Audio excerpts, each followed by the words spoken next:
iPhone 13 on us for every customer. Current, new, everyone. To show the love. How about sushi? I just had sushi for lunch yesterday. How about tacos? Automatic emergency braking, one of 6 advanced safety features standard on every 2022 Chevy Equinox. Find new technology. Find new roads. Chevrolet.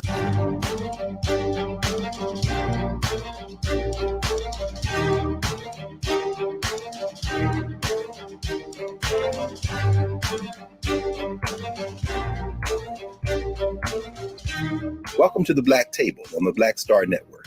I'm your host, Greg Carr.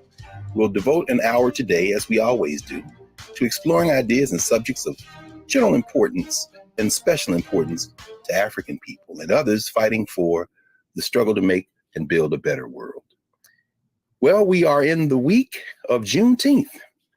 For the second time in the history of the United States of America, there will be a national Juneteenth holiday celebrated. We are very excited about that here at the Black Table. In fact, so excited that we have lined up a couple of guests to help us think through the history of Juneteenth and the meaning of Juneteenth, the first of which will help us put it in an international context and help your celebrations really pop. And then we'll get into the deeper significance of Juneteenth as it relates to Texas, the history of the United States, and the future of the United States. So let's start with some basic facts. On June 19th, 1865, Major General Gordon Granger, accompanied by troops from the United States Army, by some accounts, as many as 3/4 of them, people of African descent, men of African descent, rode and sailed into Galveston Bay in Texas and issued General Order Number 3, declaring that not only was the war over, but that enslavement was over. And the following year, the first Juneteenth celebration took place. And that was on June 19th, 1866. Now, it's very important to understand that Juneteenth is folded into a constellation of Emancipation Day celebrations around the hemisphere. Usually in the Caribbean, those celebrations congeal somewhere around the first or second week of August. In other parts of the United States, certainly during the Civil War and after the signing of the Emancipation Proclamation, January 1st became a very important date after January 1st, 1863, of course, and throughout the South, as Juneteenth spread into Oklahoma and Louisiana and other places. Sometimes that date might fall later in the month of June or even in July or August. And all of these together are emancipation celebrations that talk really about the long freedom struggle of people of African descent. And of course, in Texas, we saw Juneteenth, thanks to a brother, Representative Al Edwards, become a state holiday in 1980. But of course, we're talking about it now in the context of the United States and a federal holiday, because in May 2020, George Floyd lost his life in Minnesota. But what many of you know, because we know our brother Roland Martin, the founder and leader of the Black Star Network, graduated from Jack Yates High School, as did George Floyd. What many of you may not know is that Jack Yates, the high school that Roland graduated from, that George Floyd graduated from, Felicia Rashad, Debbie Allen, so many others graduated from, that school is named for Jack Yates, a formerly enslaved African who came to Texas, like George Floyd's family did, from North Carolina, and was one of the formerly enslaved Africans who bought land and in 1872 created Emancipation Park, where the first Juneteenth was celebrated in Texas, in that part of Texas, in Houston. Well, when George Floyd lost his life in May 2020, the Great Reckoning began to flood into the streets of the United States and around the world. 2 years later, or actually a year later, the President of the United States on June 17th, 2021, created a Juneteenth holiday. I was actually there for that bill signing, and nobody believed that there would have been a national Juneteenth holiday had people not been out in the streets for a whole year before. And this little kind of symbolic gesture opened up a new conversation around race and around power, around enslavement, around national memory.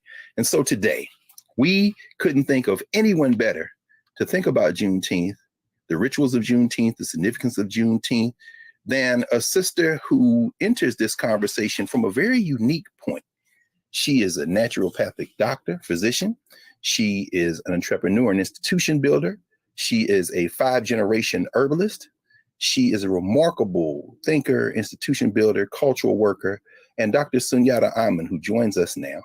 And in addition to everything else, she is the TEO of Calabash Tea and Tonic, an institution here in Washington, D.C., and through the internet worldwide.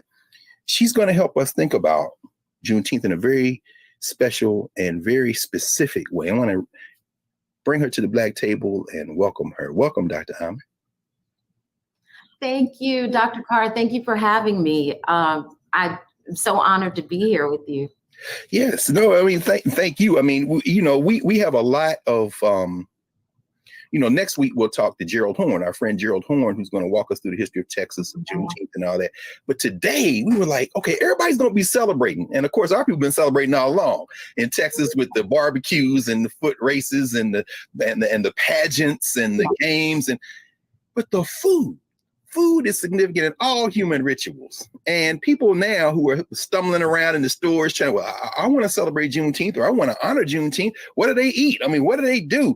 We said, let's get Dr. Amen to talk about this, because you published recently an article in the Washington Post. Actually, I guess it was last week, where you talk about the significance of some of the Juneteenth foods as they relate to the celebration and the culture, and particularly the concept of these red foods. But we want to talk about that in the next segment. What I hope you'll share with us today in this first segment a little bit is more about yourself. I mean, we know you obviously from a lot of work, whether it be CNN or the Washington Post, whether all the institution building you've done, your president. But tell us a little bit about Dr. Sunyatta Amen. Wow. What an intro. I appreciate that. I am a 5th generation herbalist and a descendant of Maroons, 2 sets of Maroons. Maroons from the Great Dismal Swamp here in the United States, and Maroons that are Jamaican. And I believe that kind of puts me in like this really awkward, strange space of being a cultural custodian. And as much as I tried to run from that as a young person, I was like, I don't want to do this work. I mean, I grew up in a health food store. My dad is an ethnobotanist by training, who also trained in Cuba in school there, at university in Cuba at a time when Cuba was extending invitations to high school and college students to come there for university. And the last thing in my life I wanted as a young person was to do this work, was to be an herbalist, was to, be centered in building community. And I know that may sound strange, but when your parents are activists, it's like, oh, here we go, another march. Or I hope you don't mind, because I know we had you a couple of years ago talk to the freshman class at Howard University, and 1,500 students that you talked to. I mean, everybody was wrapped in attention, and their parents and their parents' parents know your family, because it wasn't just any health food store, it wasn't just any herbal store. Say a little bit about that practice that you were literally born into one of the most important institutions, not only in New York City, but really in the diaspora as it relates to this work. Could you say a little bit more about growing up in that particular store and what that work looked like? I was definitely the free labor in my parents' shop. And that's to say that's what community is about. A lot of times the spirit of entrepreneurship is the seeds are sown. And that's what we talk about when we talk about self-sufficiency and revolution and freedom as is celebrated during Juneteenth is our connections to our community, our business community, et cetera. I mean, that's where we see the dust ups, right? Like in Oklahoma, in Tulsa, and, is in North Carolina is when we are connected through business. And so growing up, as I said, not realizing how pivotal my parents and the folks that continued that work would be in Harlem. My dad opened in the early 70s a place called Black Pyramid. I guess Pyramid wasn't Black enough. I don't know. Well, either way, it became legendary. When you say Black Pyramid, certain people start, oh, really? Oh, yeah. So, right. And the offshoot of that was Tree of Life. Yes. And so my dad's partner and my dad and my cousins sort of shifted that focus into a full-fledged bookstore.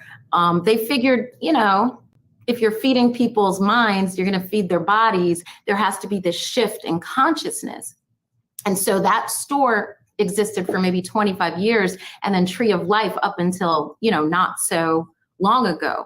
And these became bastions in the community. My dad opened 3 stores ultimately, and what I find is that people do come to me and say, oh, I know that place, or I bought books there, or I ate at the juice bar in there, and it is only as I became a little bit older young adult that I realized the importance of that particular thing, in which I had pushed away from me.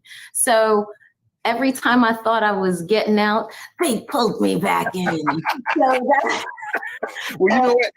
I think what we might want to do now, why don't we do this? Why don't we pause and come back in the second block, and then we can get into not only your apprenticeships, but then open that into how, when we're going to have this conversation about the significance of the Juneteenth foods, all of this background and all this momentum you are now able to empty into these rituals and help us understand what we're actually putting in our bodies for this ritual holiday. So we'll be back in a moment with our guest, Dr. Sunyatta Amen, the TEO of Calabash Tea and Tonic, and the history of Juneteenth through the foods of Juneteenth. Back in a moment at the Black Table.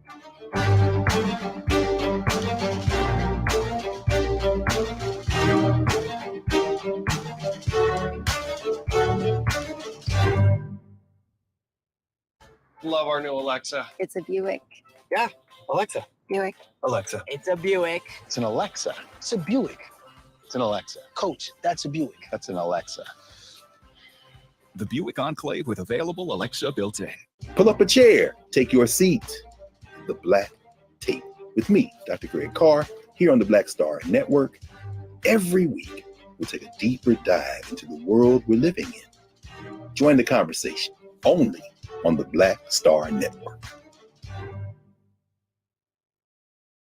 Verizon just gave us all a brand new iPhone 13. We've been customers for years. I thought new phones were for new customers. We got iPhone 13s too, switched to Verizon 2 minutes ago. Ours were busted, and we still got a shiny new one. Check it out. So wait, everybody gets the same great deal. I think that's the point. iPhone 13 on us for every customer. Current, new, everyone. On any unlimited plan, starting at just $35. All on the network more people rely on.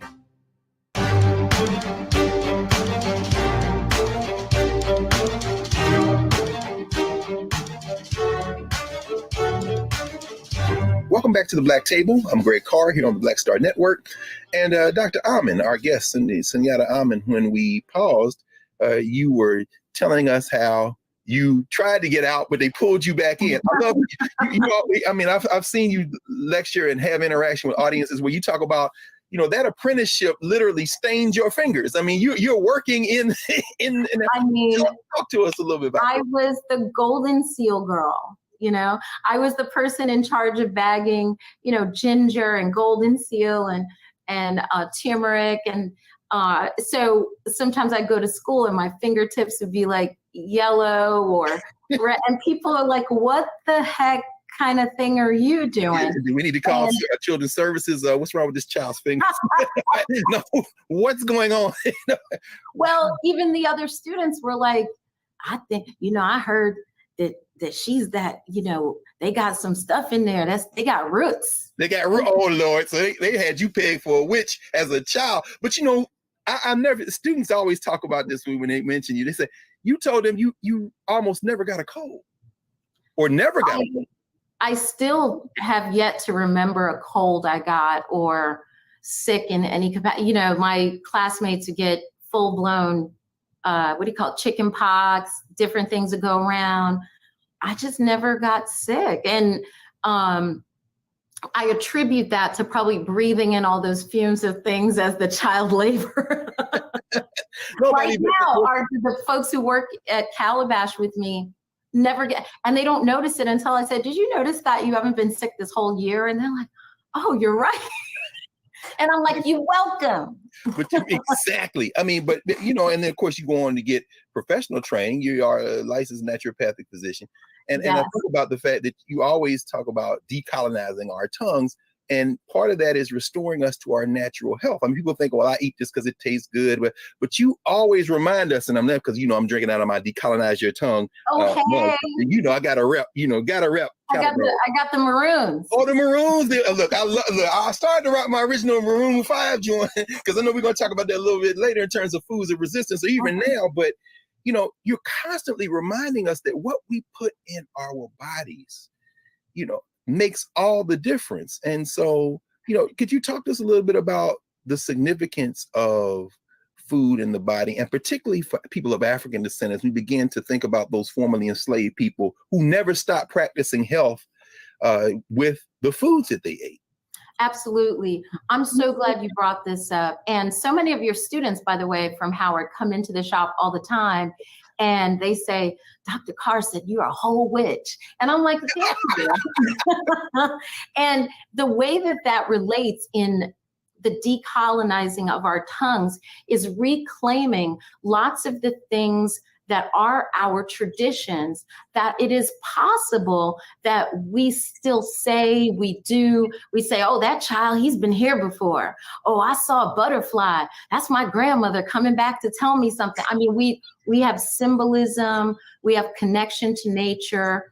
And within that, you know, during the MAFA, during the Holocaust of being transported, millions of us in that transatlantic slave trade, as enslaved people, one of the ways that we could connect to home was the knowledge of herbal medicine, the fact that nature, not just the herbs, but nature itself connects us mind, body, and spirit to who we really are at our essence. And that's why the food is so important, because that's the way we connect internally with the way we relate to nature.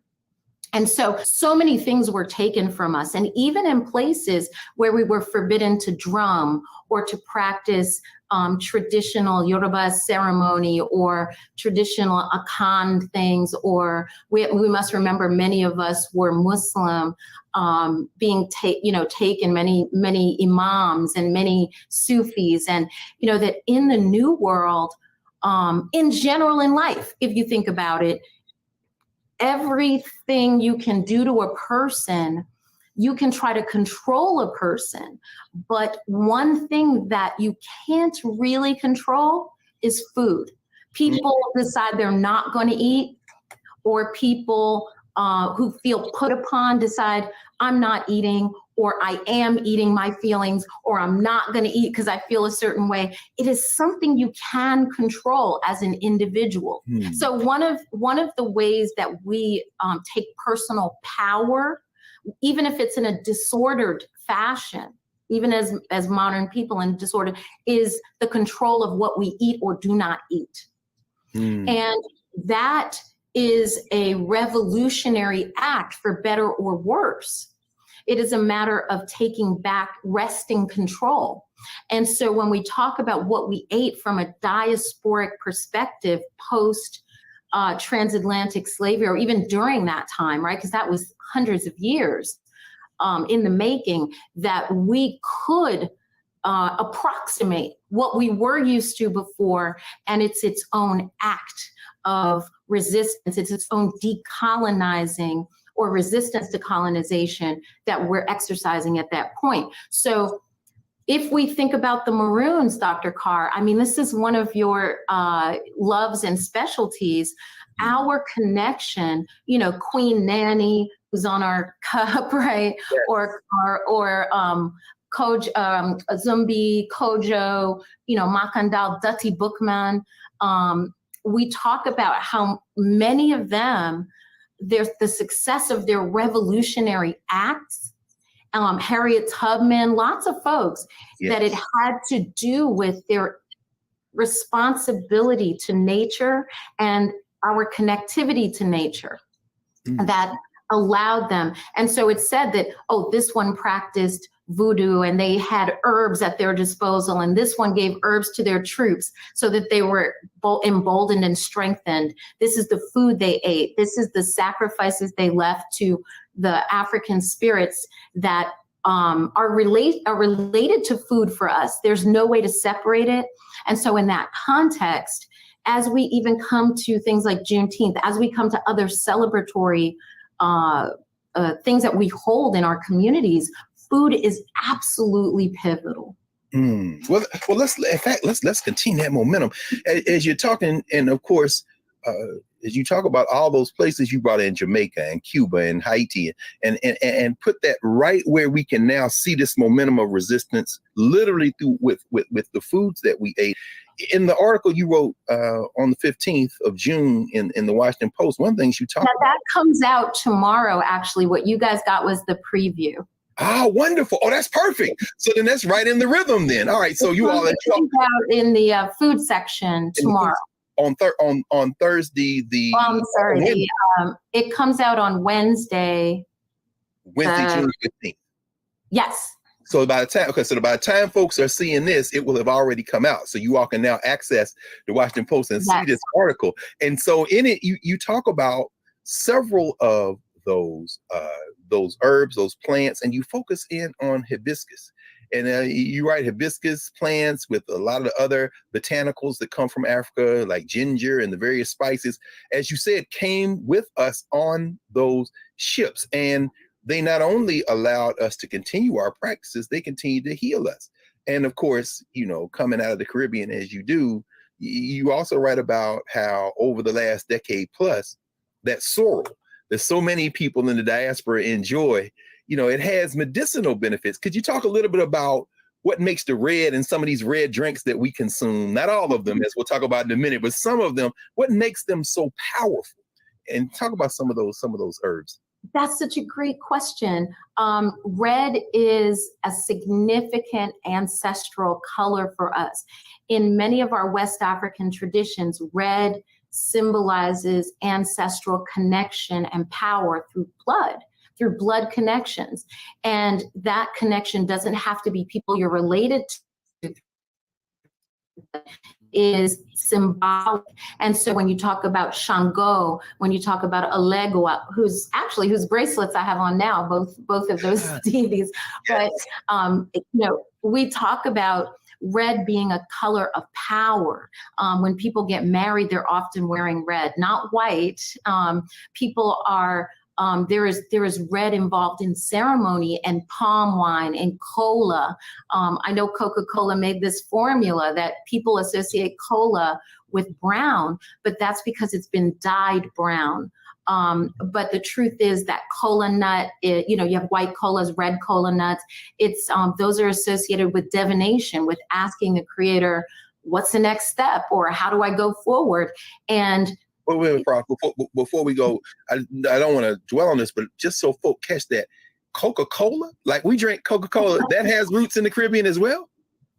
I mean, this has roots in Africa. Wow. And, when we talk about a drink like that, we're talking about the fact that it's dyed brown from sugar product.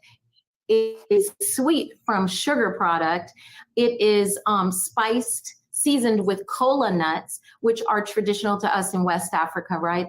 It is even when they used to put cocaine in it, it was coca leaves that are indigenous to, South America, until they got busted with that. And they were like, you can't put that in. Okay, I didn't want to, look, hey, you all, Dr. Amen's coming back to the Black Table. I'm just going to claim that right now because we're going to have to do a whole thing just around Coca-Cola and imperialism and Africa and the Caribbean. I didn't want anybody to miss that footnote. So that's a teaser for the next time you come. Anyway, I didn't stop your momentum. Okay, so. No, I love that. I would love to come back and just talk about the colonization of our indigenous foods that are now superfoods in Whole Foods, and just coming forward on that. So I love that you've asked this question, and our interconnectivity, wherever you see that hibiscus plant and these other indigenous West African plants, wherever they're growing, wherever you spy them, you're seeing Africa. It's the thumbprint.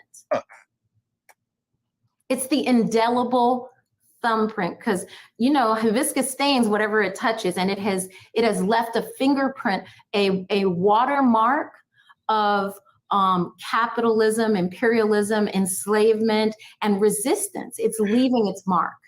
Well, you know what then? I think that's actually a perfect place for us to pause. And when we come back in our next segment, let's pick up with that red drink.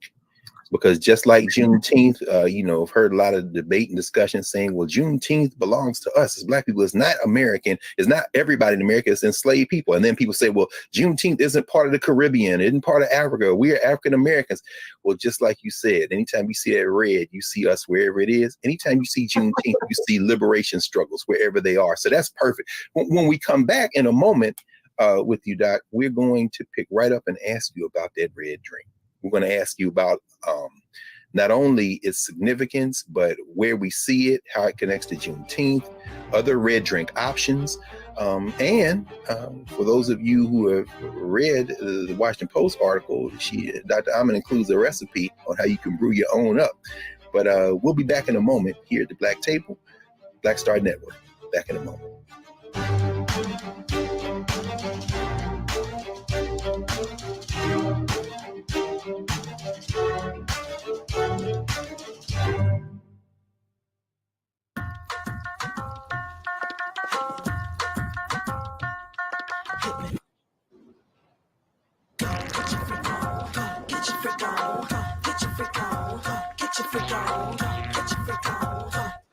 Verizon just gave us all a brand new iPhone 13. We've been customers for years. We got iPhone 13s too. Switched 2 minutes ago, literally right before this. iPhone 13 on us on any unlimited plan for every customer, with plans starting at just $35. All on the network more people rely on.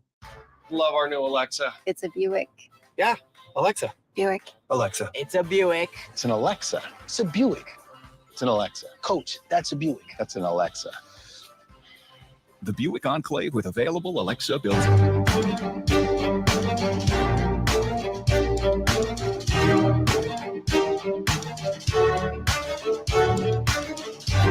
Welcome back to the Black Star Network. Here we are with the Black Table with our guest, Dr. Sunyatta Amen, TEO of Calabash Tea and Tonic.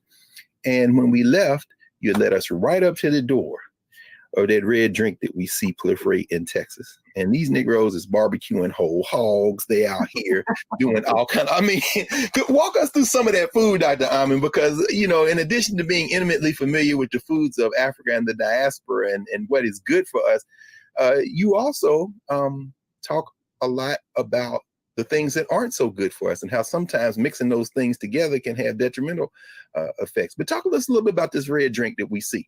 Red drink, fantastic. Red drink is pivotal to any celebration. As you look throughout the diaspora, you will see red drink appearing over and over in different forms. This has everything to do with our connectivity with West Africa. So this, everywhere you go in it, let's deal with Africa in general, right? I have a list here for you, right?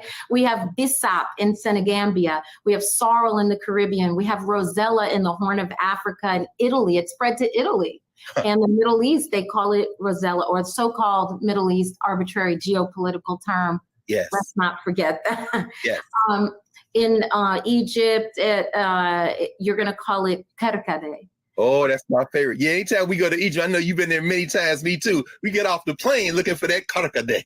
And they're ready to give it to you because no question. It's a celebration that you're coming home. Yes. And people, we always warn the folks to travel with us. If you're on blood pressure medicine, you better be careful, because if that thing starts tasting good to you, you can mess up your medication because it lowers your blood pressure. It certainly does. It's a vasodilator. It opens the blood vessels and it releases heat from the body. It's a coolant, as they call in an herb. There are certain herbs that are coolants. And so this throws heat off of your body. And that's one of the reasons why it remains popular in tropical and subtropical regions. And as we look at it translating over into different drinks here, but even used, hibiscus is associated with cooling, with healing, with our ability to survive in inhuman conditions, to be worked to death on plantations in high heats.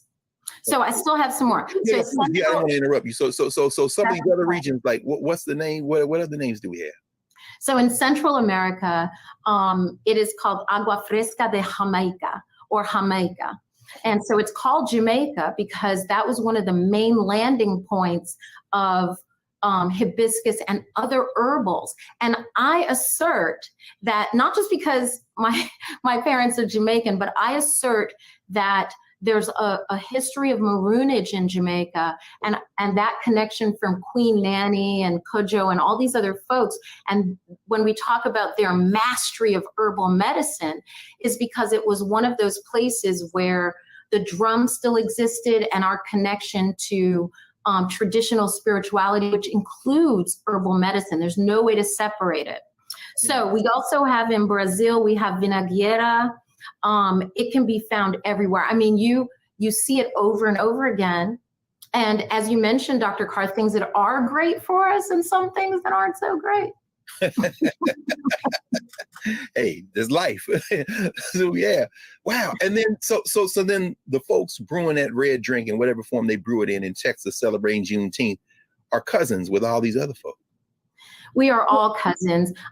When we talk about Black food, I prefer that than African American food. We could definitely talk about things that are specific to African American cuisine. But we need to remember that we are one family, and you'll see these themes over and over again. And it's an opportunity for us to understand each other and create those linkages, to link back. We were separated. It just depends on where those ships landed and, having been stolen from another place. And so we are also very connected. It's amazing. So when we think about that, like barbecue, Dr. Carr, you mentioned barbecue for Juneteenth. Yes. The very word barbecue comes from the Arawak, the native Caribbean, of which, the Carib Indians, as we will call them, right? Carib Native American people, Arawak. Their word for barbecue is barbacoa.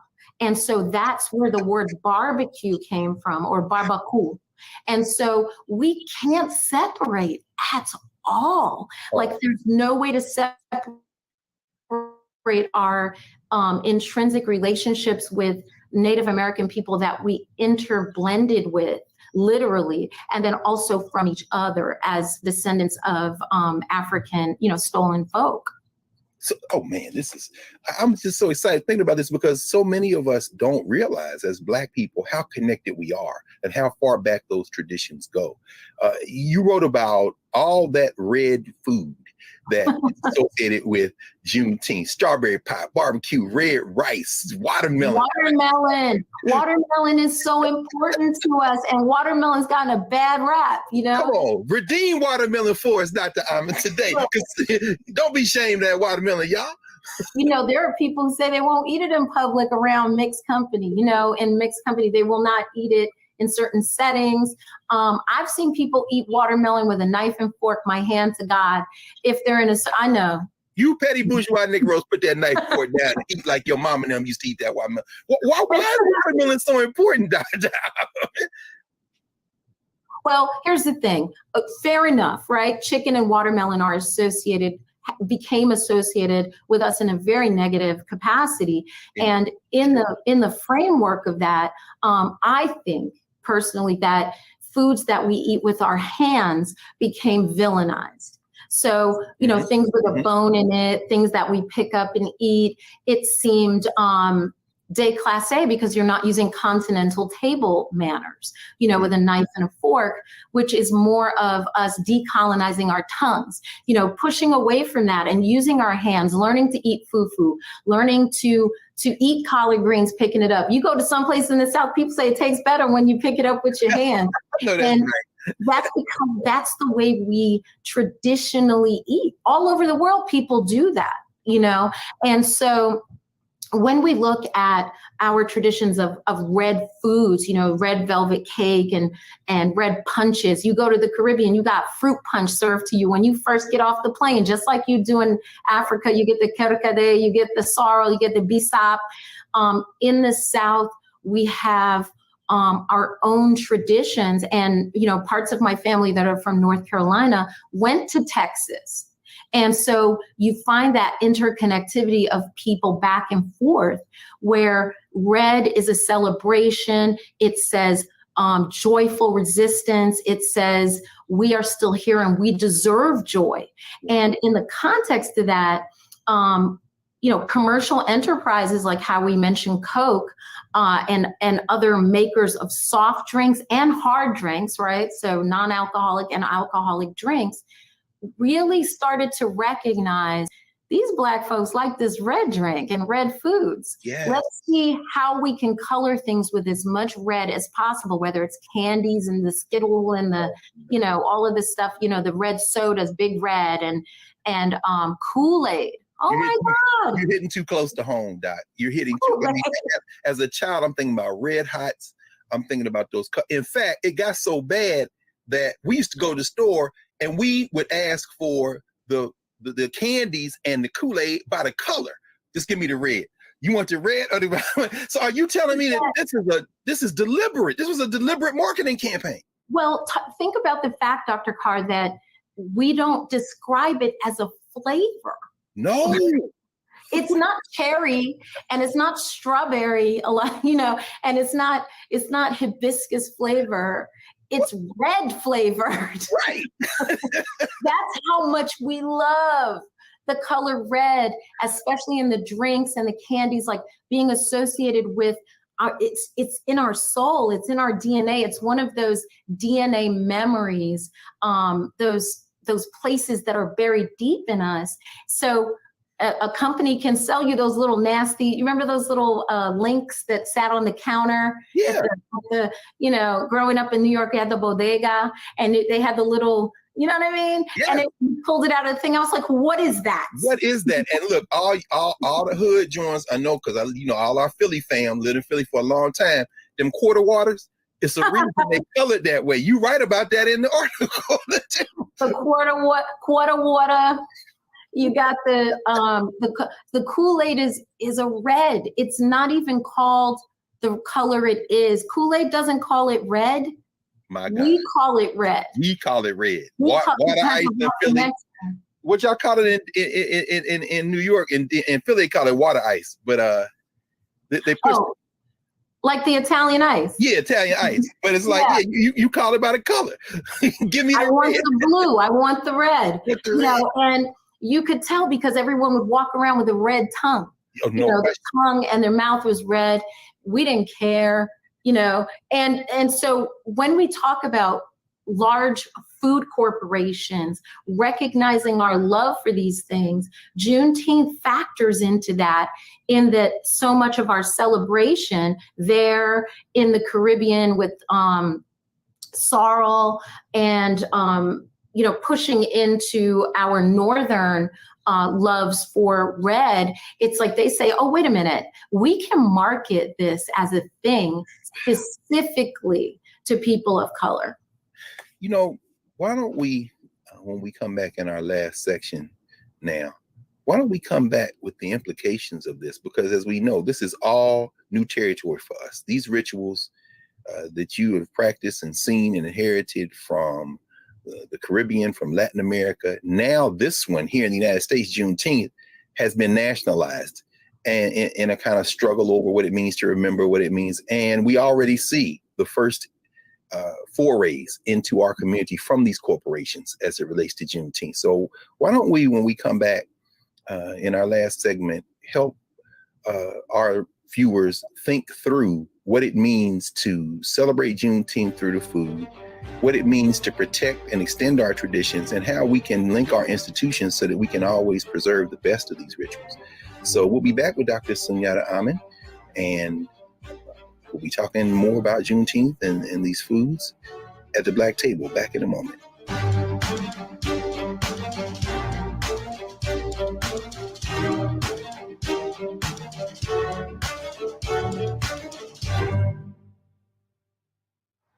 How about sushi? I just had sushi for lunch yesterday. How about tacos? Automatic emergency braking, one of 6 advanced safety features standard on every 2022 Chevy Equinox. Find new technology. Find new roads. Chevrolet. We're all impacted by the culture, whether we know it or not. From politics to music and entertainment, it's a huge part of our lives, and we're going to talk about it every day right here on The Culture with me, Faraji Muhammad, only on the Black Star Network.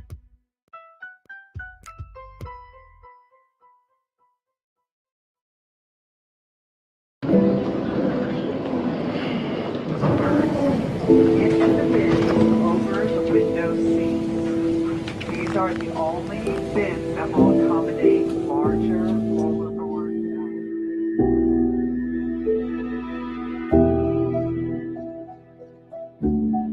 They put 10 in here? 10, and you don't come out till you die. You eat here, you eat 10. Oh my God.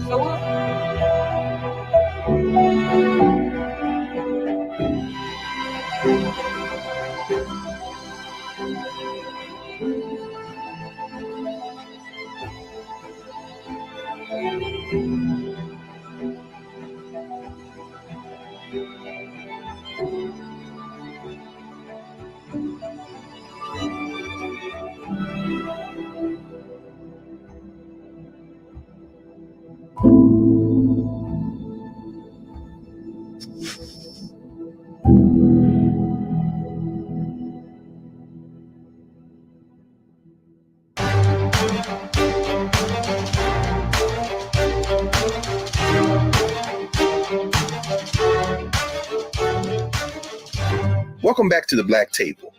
Greg Carr here on the Black Star Network, and we are honored today to be joined by Dr. Sunyatta Amen, who is really helping us think through not only the history and meaning of Juneteenth, but the rituals, the foods, the icons, the shrines, the totems, everything culturally that is connected not only to that holiday, but it connects us as people to the best in our traditions. Dr. Amen, we're now both witness. Certainly after everything shut down, you and the Calabash team went online and expanded. A lot of people be watching this from around the world, watching this broadcast. You led us right up to the horns of a dilemma now, because a lot of people now are going to be wanting to celebrate Juneteenth. I mean, I know that's one of the reasons that you wrote for a broader audience to help people introduce people. But there's some pitfalls probably associated with that. Could you talk to us a little bit more about that? You started at the end of the last segment talking about this, the market coming in and saying, oh, we can exploit this. What do you see going forward? This is a great question.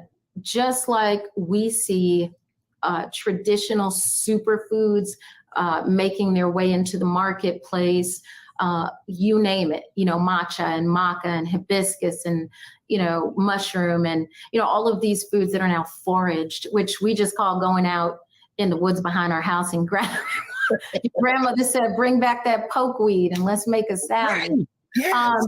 So what we do see is things like this Juneteenth ice cream dust up that occurred, where our foods start to get marketed back to us. They didn't even let that joint, no pun intended, cool off. They didn't let it cool off. How about that? And it was too soon because they received the backlash. Like, what? Juneteenth? But they're going to be back, aren't they? Oh, yeah, definitely. We're going to start to see more Juneteenth sales and lots of things revolving around food, because that's a huge part of the tradition. And as we said, these red foods, we're going to see it more and more. And it's going to go in it's going to be a soft sell, where it'll start with foods that we're accustomed to being red, like we talked about earlier. And then it's going to move into certain kinds of product. And what ends up happening a lot of times is if they can get a Black representative, then that person will introduce it. And that's where they messed up, to be honest, with the ice cream. It's funny you say that, Doc. At the bill signing last year, they had Mother Opal Lee, the elder who is, largely associated with helping, push along with a lot of other folks. Yeah. And we were standing there. Here's Congressional Black Caucus, and the President of the United States signed that, Vice President Harris, and I'm standing in the back with the cats that guard the place, which, as we know, are Black and brown people. And I'm standing between these two police officers. One young sister, she said, I'm from Texas. We've been celebrating this all along. And the brother was like, right? I said, what y'all think's about to happen? And they both just shook their heads and started laughing. Right. I mean, this is a ritual like all the other ones you're describing. It's from the people. So how can we protect it? I mean, what are we talking about at this point? It definitely is. It's one of our traditions, and Texas is one of those pivotal places in terms of how it got its name, how that celebration has continued for all this time, and people need to acknowledge that.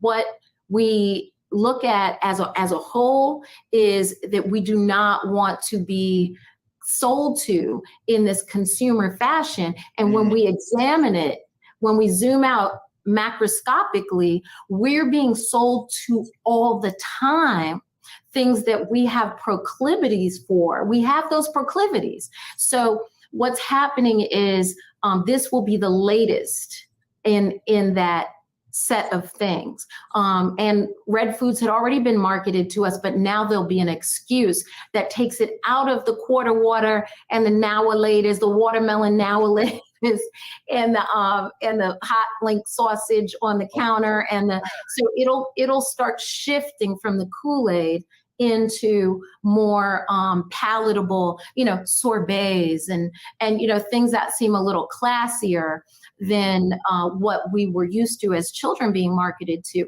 And so we'll see a push into those spaces. Now, what I do think is fascinating is the amount of Black chefs who are coming out with recipes, who are saying, this is something to celebrate. Even if I'm not from Texas, I'm going to give you what's from my place that is right along lines with that. From the Caribbean, I'm going to give you this sorrel, because I will say that I feel like our love of hibiscus drinks, not the things marketed as red, has been pushed forward by Jamaicans and other Caribbean food places that returned our traditions back to us in a North American and like a North American capacity.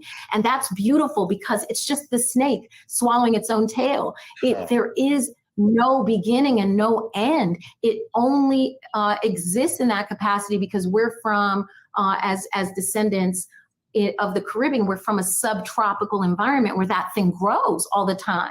Yes. So it's our responsibility to return the healthier version to our folks, instead of just the red liqueurs marketed to us, the red sodas and the other things. I mean, why does the Kool-Aid man have to sound like Louis Armstrong? He's like, oh yeah, right, busting through walls. Right, that's true. No manners. No yeah.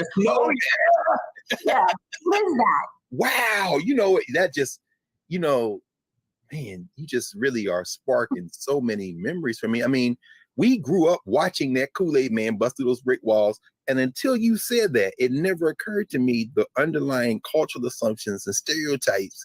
And, I remember many years ago reading Manning Marable's book, How Capitalism Underdeveloped Black America. And that was the first time I read about how the soft drink companies marketed those colors, red and purple, and for the grape and red soda, and how they really tapped into that market very deliberately, and how Black people were the consumers. And I know you know about that. I mean, Dr. Carr, even their logos, McDonald's has red, Wendy's has red, KFC has red. Popeyes, and you name a restaurant, Pizza Hut, any of it, red is pivotal to their marketing to us. Starbucks, green.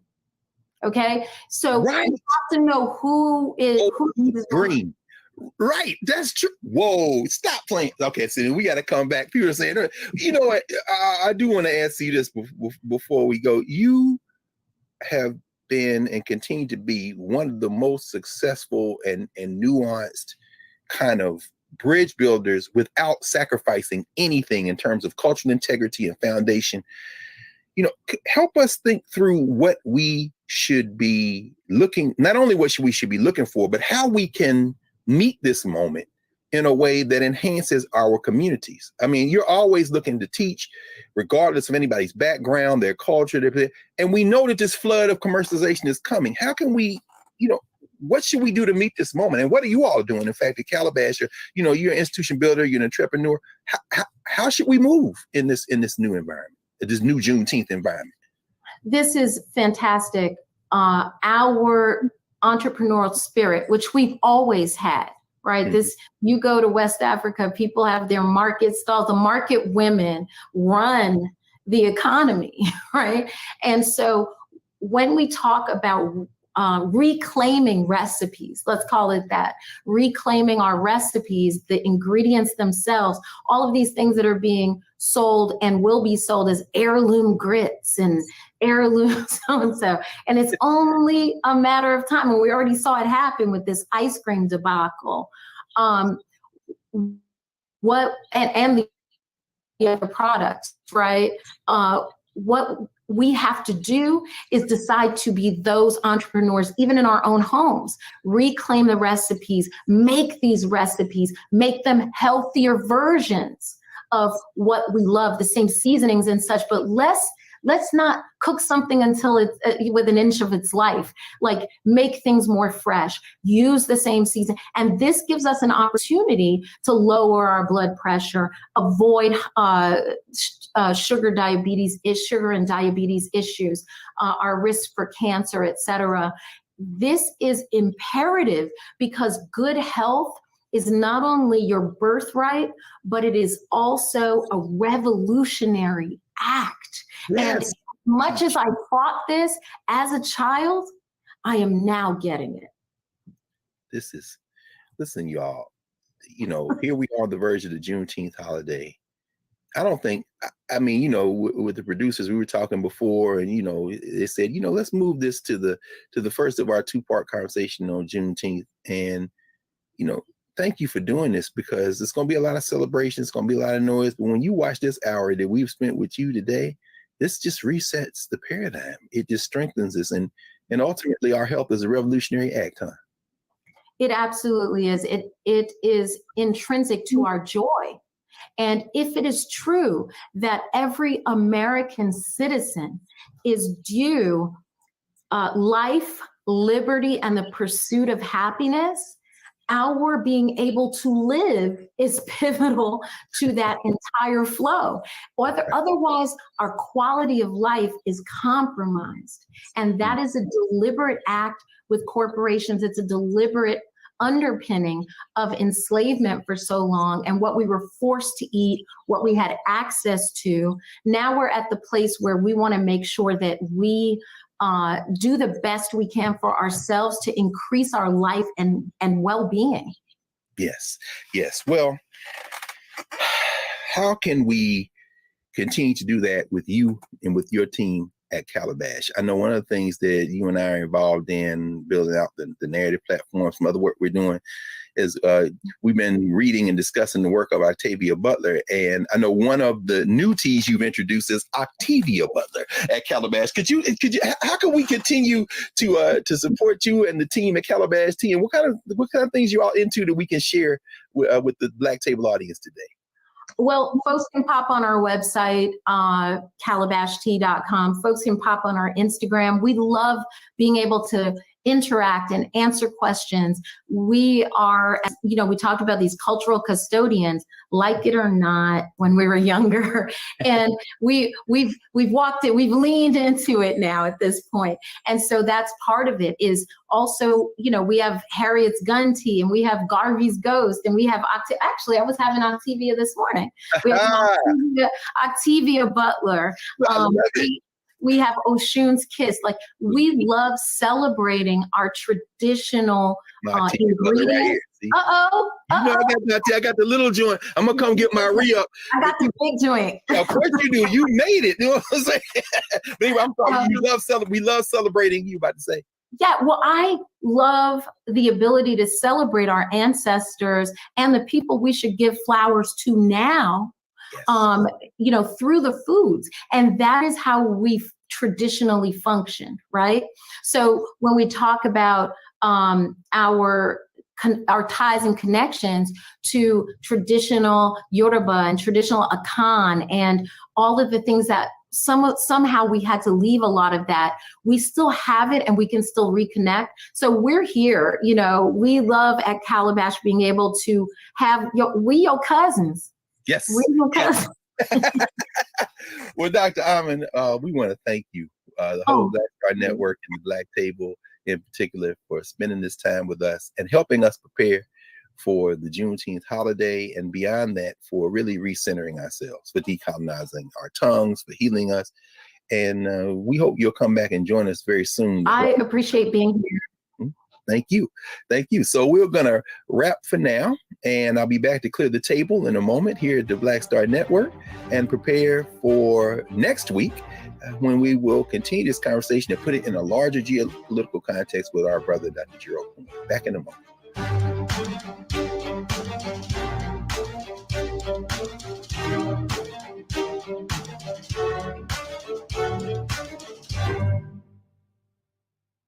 How about sushi? I just had sushi for lunch yesterday. How about tacos? Automatic emergency braking, one of 6 advanced safety features standard on every 2022 Chevy Equinox. Find new technology. Find new roads. Chevrolet. It's time to be smart. Roland Martin's doing this every day. Oh, no punches! Thank you, Roland Martin, for always giving voice to the issues. Look for Roland Martin in the whirlwind, to quote Marcus Garvey again. The video looks phenomenal, so I'm really excited to see it on my big screen. Support this man, Black Media. He makes sure that our stories are told. See, this difference between Black Star Network and Black-owned media and something like CNN. I got to defer to the brilliance of Dr. Carr and to the brilliance of the Black Star Network. I am rolling with Roland all the way. Honored to be on a show that you own. A Black man owns the show. Folks, Black Star Network is here. I'm real revolutionary right now.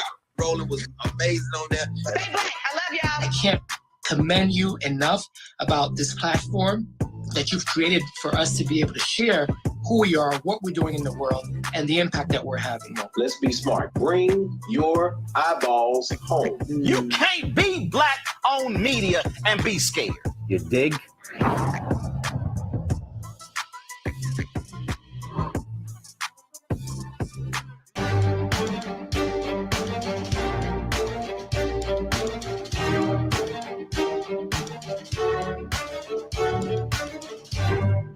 Welcome back to the Black Table on the Black Star Network. I'm your host, Greg Carr, and we've spent the last hour with Dr. Sunyatta Amen, physician, herbalist, institution builder, entrepreneur, and she's given us a master class on not only the ritual we call Juneteenth, but the deeper significance of how people of African descent use the foods of Juneteenth, connecting them to the foods of Africa and her diaspora as revolutionary acts of self-preservation. One of the things that when you visit Sunyatta's store, when you visit her institution, Calabash, when you walk in, anyone who greets you will say, "How can we heal you today?"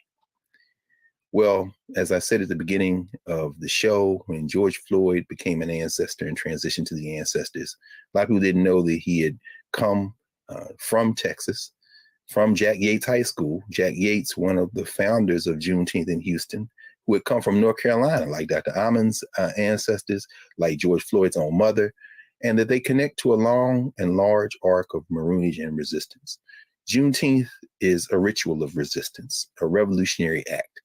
And so we wish everybody a happy Juneteenth holiday. And more and most importantly, we wish everybody a moment to pause, to recenter, to renew, to decolonize your tongue, to heal, and to prepare ourselves for the work that remains.